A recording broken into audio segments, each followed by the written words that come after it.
Ryan ভাই আমার দিকে দৌড়ে আসছে। আমি পুরা স্ট্যাচু হয়ে গেলাম। পালাবো না দাঁড়িয়ে থাকবো বুঝছি না।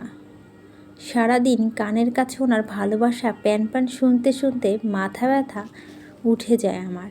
কলেজ লাইফ থেকে আমার পিছনে হাত ধুয়ে পড়ে আছে। পাগল এক নাম্বারে।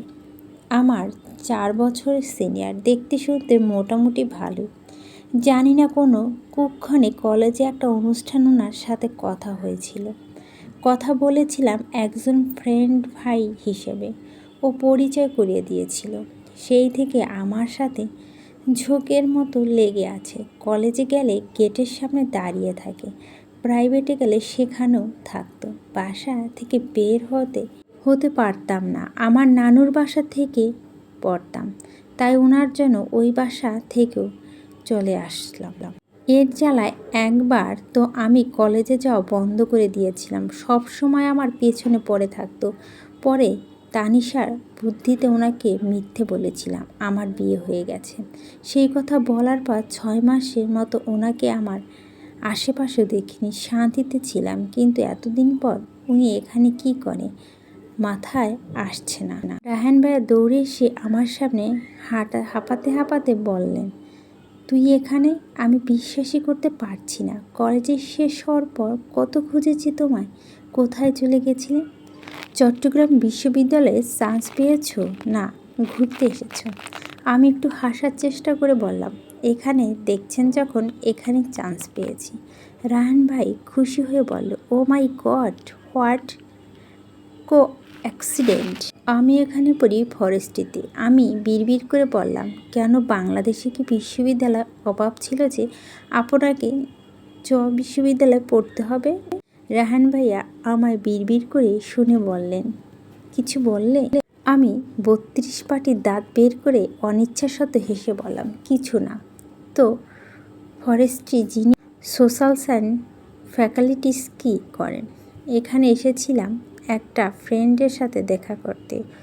ও আইআর ডিপার্টমেন্টে। ভাগ্যিস এসেছিলাম, না হয় তো তোমার সাথে দেখা হতো না। কত খুঁজছি তোমাকে জানো? আমি খানিক হেসে দাঁতে দাঁত চেপে বললাম, কেন? আমাকে কেন খুঁজছেন?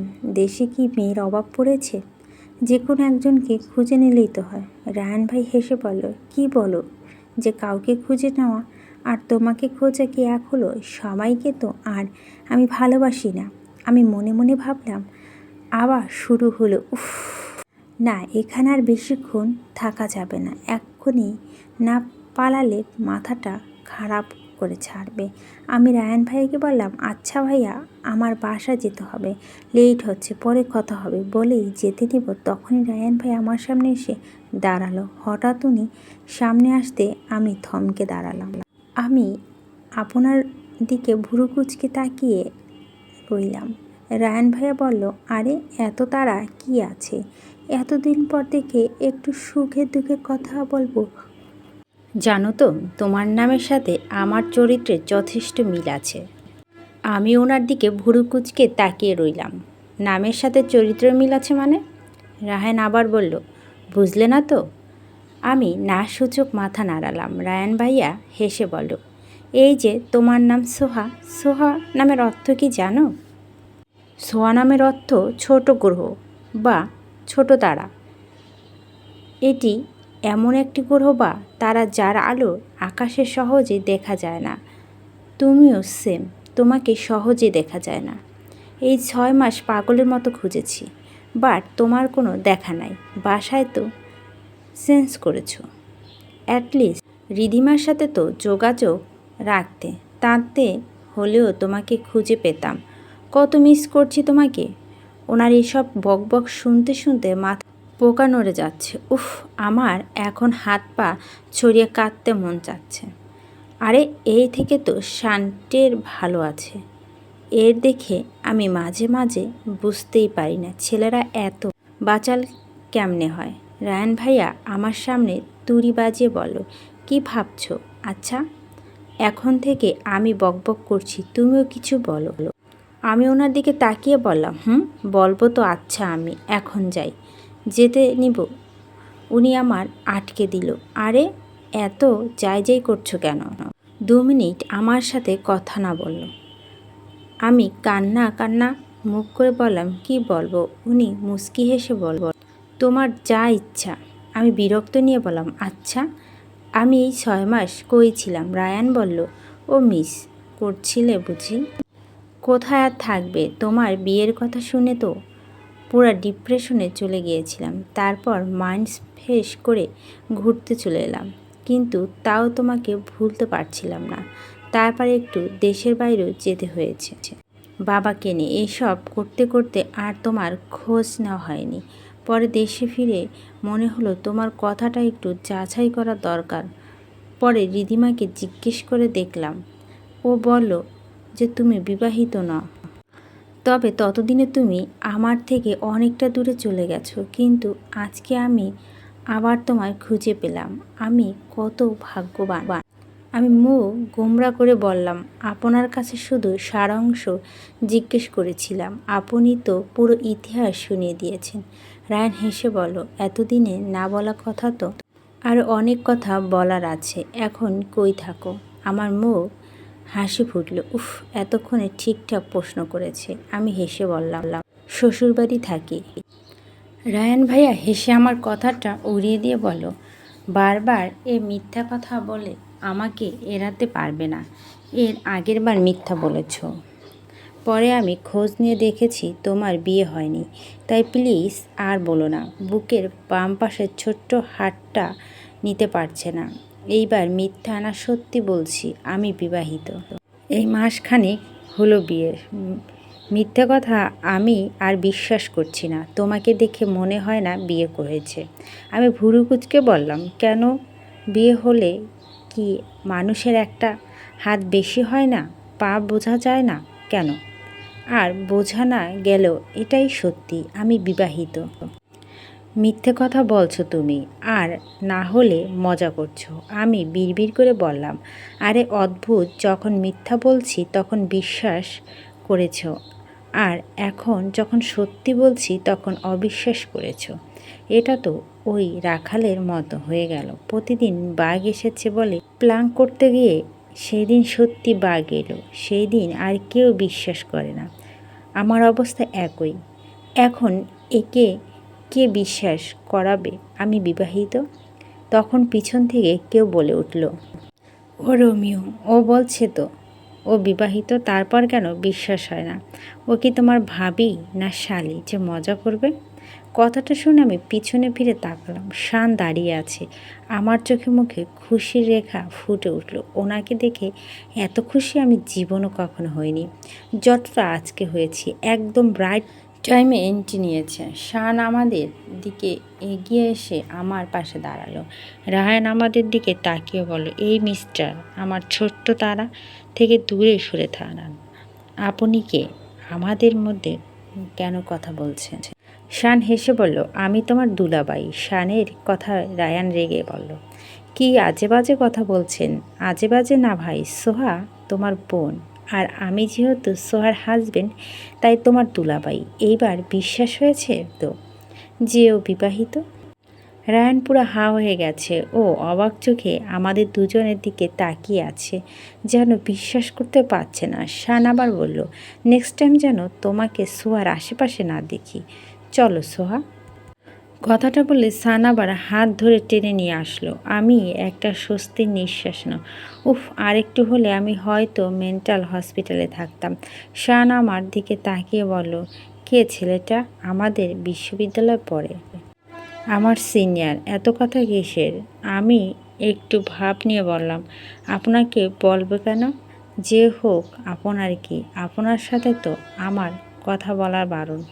শানের প্রচণ্ড রাগ হলো সোহার কথা শুনে। তারপর নিজেকে কন্ট্রোল করে বলল, চলো আমরা সাথে কোথায় যাব? কেন, বাসায় যাবে না? যাব তো, তবে আপনার সাথে না, আমার গাড়িতে।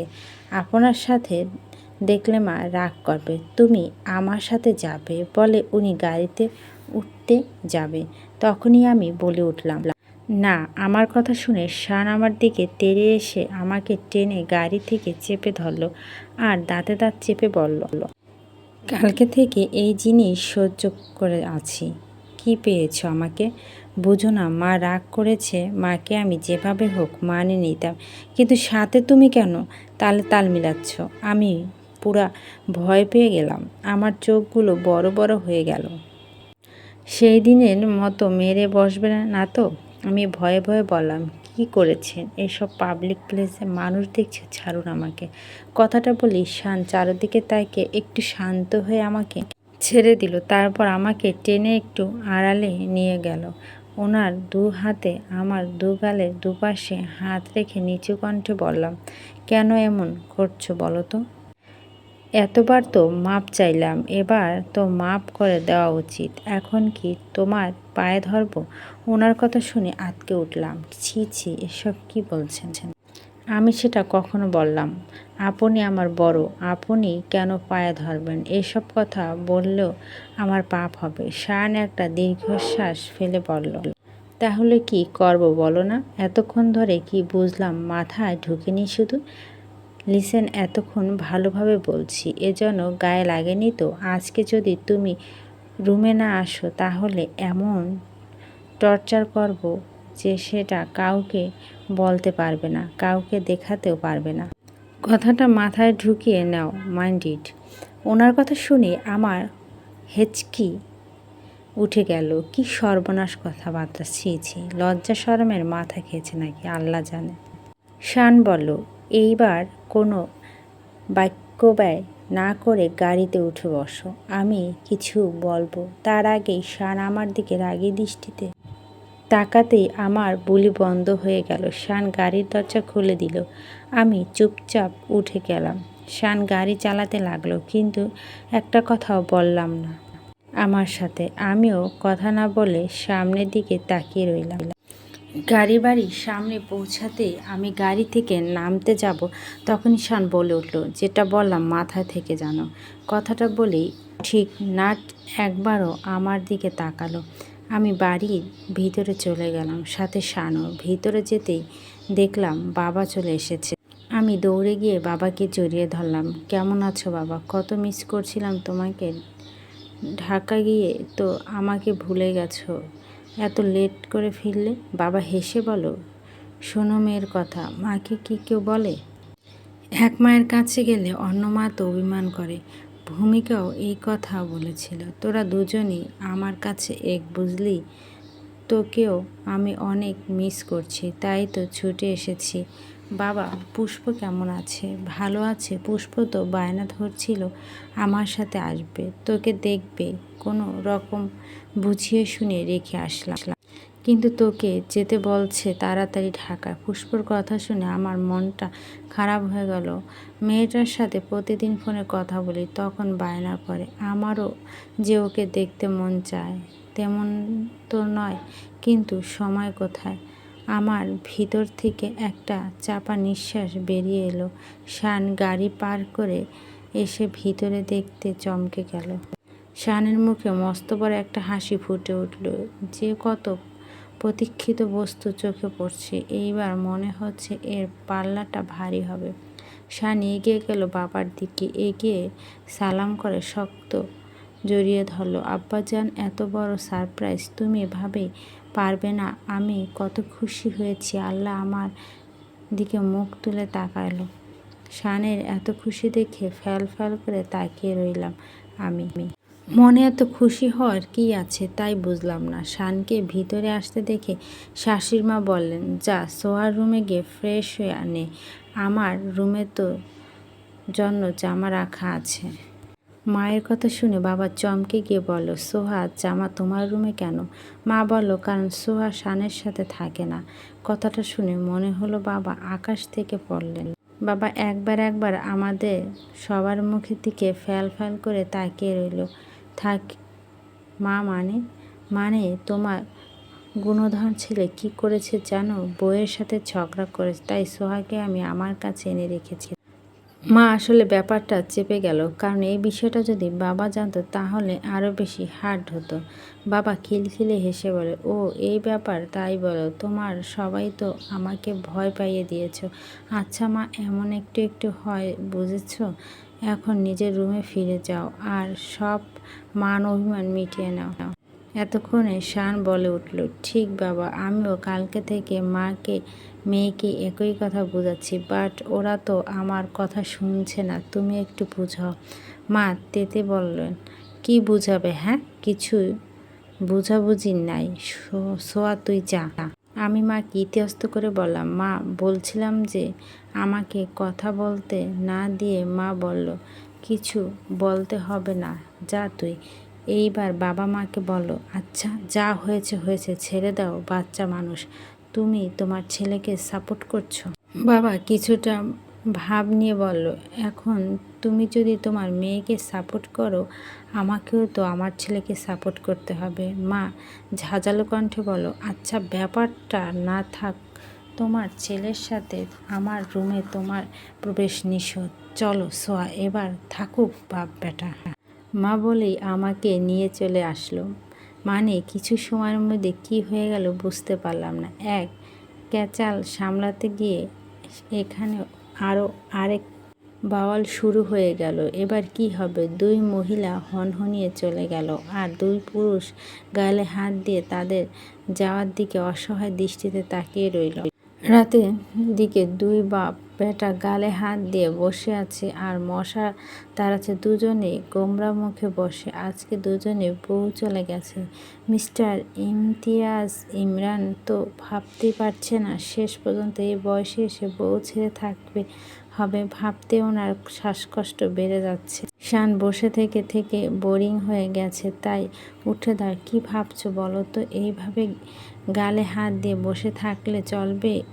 ওইদিকে আমার বউ চলে যাচ্ছে। বাবা অসহায়ভাবে তাকে বলো, কি ভাববো? আমার ভাবনা তো সব নিয়ে চলে গেছে। আরে এই 25 বছর বিবাহিত জীবনে একদিনও আলাদা থাকিনি। আজকে শুধু তোর জন্য আমাকে বউ ছাড়া হতে হলো, সেটা তো একবারও বলিস না। শান কান্না মুখ করে বলল, বাবা তোমারটা পুরানো, আমারটা নতুন, তোমার থেকে আমার কষ্ট বেশি হচ্ছে। পুরান দেখেই তো আমার কষ্ট বেশি হচ্ছে বেটা তোর থেকে, সেটা তুই বুঝবি না। আগে এতগুলো বছর পেরোক বিয়ের, তারপর বুঝবি। আমি কিছু জানি না, তুমি যেমন পারো আমার বউকে বুঝাও। বউ তোমার, তাই কন্ট্রোল করার দায়িত্ব তোমার। মাথা খারাপ এখন রুম থেকে বের করেছে, পরে বাড়ি থেকে বের করে এসেছে, এটাই ঢের ভালো। শান রেগে বলল, বসে থাকো না তাহলে এখানে এভাবে গালে হাত দিয়ে। ইমতিয়াজ সাহেব একটা নিঃশ্বাস ছেড়ে বলল, বুঝলি তো, মেয়েদের সাথে রাগ করে থাকার মানে নিজেকে লস হওয়া। তাই বুদ্ধিমানের কাজ হবে গিয়ে ঠান্ডা মাথায় প্রেম ভালোবাসা দিয়ে বুঝিয়ে নেওয়া। কালকে থেকে অনেক ক্ষমা চেয়েছি আমি, আর না, এইবার তোমার পালা। ইমতিয়াজ সাহেব হেসে বলল, শেষে হারিকাটের মাথাটা আমাকে দিলি। বলবি কেমন ছেলে রে? যাই হোক, কপালে যখন আছে তবে তাই সই। বলে দুই বাপ বেটা চলল সোহাদের রুমে। অনেকক্ষণ ধরে রুমের সামনে ঘোরাঘুরি করছে, বাট কারো দেখাই পেল না। হঠাৎ শান বলে উঠল, বাবা তুমি কি ভয় পাচ্ছ? ইমতিয়াজ সাহেব বললেন, তাহলে রুমে ঢুকো। এভাবে ভূতের মতো দরজার সামনে ঘুরঘুর করলে তো হবে না। ইমতিয়াজ সাহেবের নিচের পাঞ্জাবি ঠিক করতে করতে গলা খাকিয়ে বললেন, যাচ্ছি, এত ধাক্কাধাক্কি করার তো কিছু নেই, এত পারলে তুই যা। শান কটমট করে তাকিয়ে বলল, সোজা বলো না, আমি ভয় পাচ্ছি, তুই যা। তোমার দৌড় আমার জানা হয়ে গেছে। ইমতিয়াজ সাহেব মুখটা কাচুমাচু করে বলেন, ইস, ছেলের সামনে প্রেস্টিজটা এভাবে পাঞ্চার হয়ে ভাবিনি। শান আবার বলল, ভিতরে আমি যাবো, পার যা বলার তুমি বলবে। ওকে আগে যা তো। শান এবার চারদিক তাকিয়ে দরজা নক করার জন্য যেই না হাত বাড়ালো, তখন দরজাটা খুলে গেল, আর শান তাল সামলাতে না পেরে থপাস করে পড়ল মেঝেতে। শানকে এবার মেঝেতে গড়াগড়ি করতে দেখে আমি হাঁ করে গেলাম। ইস, ব্যথা পায়নি তো? আমি তুলতে যাব তার আগে শান মেঝে থেকে উঠে নিজেই শরীর ছাড়তে লাগলো। মা বলো, তোমরা মেঝেতে কি করছিলে? শান কিছু বলার আগে ইমতিয়াজ সাহেব বলে উঠল, আমরা মেস পরিষ্কার করছি। আমি আমার কৌতূহল আটকাতে না পেরে বললাম, এবার শুয়ে শুয়ে কে মেজ পরিষ্কার করে? আমার কথা শুনে মা ফিক করে হেসে দিল। বাবা মিনমিনিয়ে বলে, না মানে ও ভালো করে পরীক্ষা করছিল মেঝে চকচকে হয়েছে কিনা। মা বলল, বাবা 25 বছরে তো দেখলাম না নিজের একটা জামা ধুয়েছ, আর মেঝে পরিষ্কার করার ইচ্ছে ভাবা যায়? যাই হোক, তোমাদের পেয়ে গেছি, ভালো হয়েছে। আমারও তোমাদের কাছে যাচ্ছিলাম একটা ইম্পর্টেন্ট কথা বলতে। শান দ্রুত বলে উঠল, যে যার রুমে ফিরে যাচ্ছে। তাই তো, ওকে আমার মেনে নিয়েছি, তোমরা একটু বেশি করছো, তাই মাফ করে দিলাম। বাবা যাও তোমার রুমে, সোহা চলো। আমি চোখ মিটমিট করে কয়েকবার ওনার দিকে তাকিয়ে বললাম, আপনি তো একাই বলে যাচ্ছেন, আমাদেরকে সুযোগ দেন বলার। কি সুযোগ দেব? এত তো বলো মা। তাই তো বলো মা, বলো। আজ্ঞে না মশাই, আমি এটা বলছিলাম যে আজকে তোমাদের জন্য আমরা রান্না করিনি। কথাটা শুনে বাপ ছেলে দুজনে স্ট্যাচু হয়ে গেল। একে অপরের মুখ দেখাদেখি কটে একসাথে বলে উঠল, তাহলে আমরা খাবো কি? সেটা আমরা কি জানি? খেতে হলে রান্না করে খান। কথাটা বলেই আমার আবার তাদের মুখের ওপর দরজাটা আটকে দিলাম। শানের ইচ্ছে করছিল নিজের মাথাটা এখন নিজেই দেওয়ালে মারে। এখন কি হবে? আজকে কি না খেয়ে থাকবো আমি, কিন্তু রাত্রে জানি না। আমিও জানি না, তাহলে উপায়? ইমতিয়াজ সাহেব এবার রাগ চেপে গেল। ধুর, চিন্তা করিস না, হয়তো পারি না, তবে চেষ্টা করলে তো কিছু না কিছু একটা হয়ে যাবে। তারপর মেয়েদের কাছে হারা যাবে না। আমরাও পুরুষ সিংহ। বলে দুজন চলো রান্নাঘরের উদ্দেশ্যে। অনেকক্ষণ পর যখন দরজার বাহিরে কারো কথা শুনলাম না, তখন আস্তে আস্তে আমরা দরজা খুলে বের হলাম। এইবার উকি দিয়ে দেখলাম নেই বাবা ওরা। আমি মাকে বললাম, মা চলো গিয়ে দেখি কি করছে ওরা। এরপর আমরা দুজনে বেরিয়ে গেলাম। আমরা রান্নাঘরের দরজা লাগা ভাবে দাঁড়ালাম। এখনো থেকে আমরা দেখতে, বাট ওরা দেখবে না। বাবার হাতে একটা মাছ নিল, ওনার মুখ চোখ কুঁচকে আছে। বাবা মাছটা তাড়াতাড়ি শানকে পাশ করে দিয়ে বলল, তুই কর, আমার গন্ধ বমি চলে আসতেছে। শান নাটকে সিটকে বলল, নো আমি পারবো না, তুমি কর। উফ, এই রহিমা আন্টিও আজকে বাড়ি যেতে হলো, অদ্ভুত। ইমতিয়াজ সাহেব রেগে বলল, তুই খাবি না তাহলে আমি একাই কেন করব? তুই কর। ওকে দুজনই করে একসাথে। কথাটা শুনে মা আমার পেট ফেটে হাসি আসলো। মা কি বলে, ওরা একটা মাছ দুজনে মিলে কাটবে। কথা বলিস না, দেখতে থাক কি হয়। তবে তোর বাবা এত কষ্ট দেখতে পারছি না। বাবা তোমার তো দেখছি শ্বশুর বাবার জন্য পরাণ পড়ছে, তাহলে গিয়ে রান্না করে দিয়ে আসো। আমার কথা শুনে মা মুচকি মুচকি হাসলো। আমি আবারও ওই দিকে মন দিলাম। বাবা ছুরি চালাচ্ছে আর শান মাছটাকে ধরে ময়লা ছড়াচ্ছে। দুজনে মুখটা উত্তর দক্ষিণ ঘুরিয়ে রেখেছে। অনেক কষ্ট বাবা ছেলে মিলে কোনো রকম মাছটা কাটাকাটি করলো। শান ধুম করে নিচে বসে পড়ল। বাবা বলল, কি হলো? কিছু না, আমার অনেক টায়ার্ড লাগছে। তুমি মাছটা ভেজে ফেলে আমি পেঁয়াজ মরিচ কাটছি, বলে আবার ওরা কাজ শুরু করলো। পেঁয়াজ কাটতে গিয়ে শানের চোখ জলে অবস্থা, আর বাবার কাছে মাছ তেলের মধ্যে দিচ্ছে না, যেন লাফালাফি করছে। আমরা হাসতে হাসতে পেট খিলখিল ধরে যাচ্ছে। এমন করে রান্না করা যেন তো ওনাদের নোবেল দেওয়া উচিত। হঠাৎ আ করে একটা আওয়াজ হতে আমার হাসি আটকে গেল। আপনাতেই হাত মুখে চলে গেল। শানের হাত থেকে গলগল করে রক্ত তো বের হচ্ছে। আমি আর দাঁড়াতে পারলাম না। ব্যাস মা, অনেক হয়েছে। আমার মনে হয় এবার আমার ফিরে যাওয়া উচিত। নাও গেম ইজ ওভার বলে আমি দৌড়ে এলাম সাথে মাও। আমি শানের কাছে গিয়ে অস্থির হয়ে বললাম, দেখি আমাকে দেখান কি হয়েছে। আমাকে দেখে শান আবার আমার দিকে রাগী দৃষ্টিতে তাকালো। আমার হাত ঝাড় দিয়ে ছাড়িয়ে নিল ওনার হাত থেকে। দাঁতে দাঁত চেপে বলল, এখন খুশি হয়েছে তো? কথাটা বলে উনি হনহনিয়ে উপরে চলে গেল। আমি পুরো স্থির হয়ে দাঁড়িয়ে রইলাম।